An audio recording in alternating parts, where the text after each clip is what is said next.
Bonjour, je me présente, je m'appelle Frédéric Guérin, je suis le président de l'association Stop OGM Pacifique.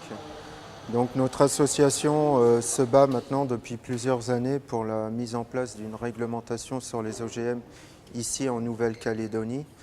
On souhaite également avoir une visibilité sur la situation, la présence d'OGM en culture dans toute la zone pacifique parce que ce n'est pas une simple loi qui pourra protéger la Nouvelle-Calédonie des OGM. Il faut qu'on ait une visibilité. Est-ce qu'il y a des cultures, des essais OGM dans les différentes îles voisines? La situation des OGM dans la zone pacifique est particulièrement préoccupante.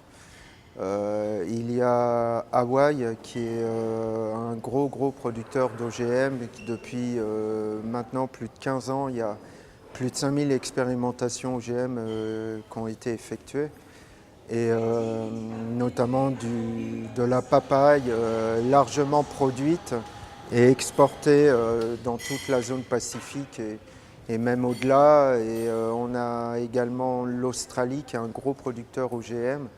Et ce qui nous inquiète particulièrement, c'est tous ces États de la zone pacifique s'approvisionnent en semences à l'étranger.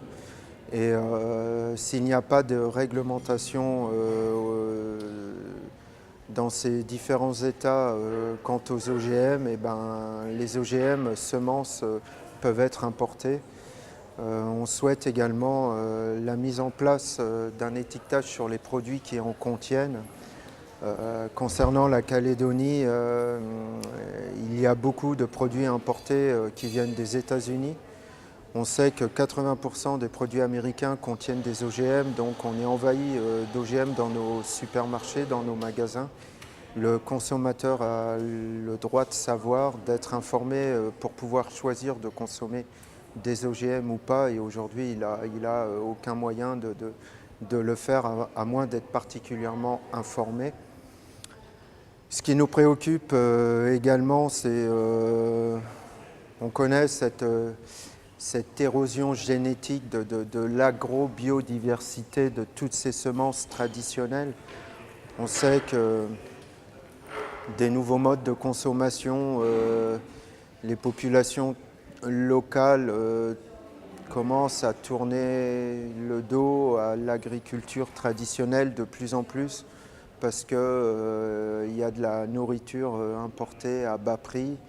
Et ce qui nous préoccupe également, c'est que cette immense biodiversité des variétés traditionnelles risque d'être contaminée par les OGM, et ce serait irrécupérable. Ces milliers de variétés traditionnelles de taro, d'igname, de bananes, de manioc que les populations locales depuis des milliers d'années dans tous les États de la zone ont eux-mêmes sélectionné, créé, ont fait eux-mêmes les croisements, ont adopté les meilleures variétés à chaque écosystème. Et c'est un trésor immense, infini, c'est un patrimoine qu'il faut absolument préserver de toute urgence. Et aujourd'hui, toutes ces variétés traditionnelles créées par les paysans depuis plus de 10 000 ans que l'agriculture existe, année après année, génération après génération. Ils ont eux-mêmes croisé les variétés. Et donc, toutes ces semences, ce savoir-faire traditionnel risqueraient de disparaître ou d'être contaminés par des OGM. Et donc, il y a une urgence absolue d'avoir une visibilité. Où sont les OGM en culture dans la zone pacifique? Quels sont les produits quels sont les pays qui en cultivent?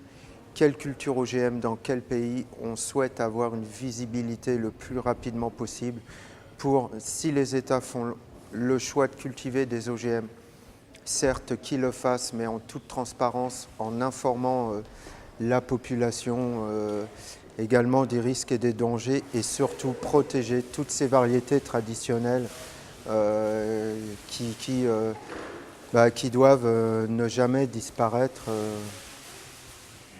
Voilà ce qu'on souhaite, nous, à Stop OGM Pacifique.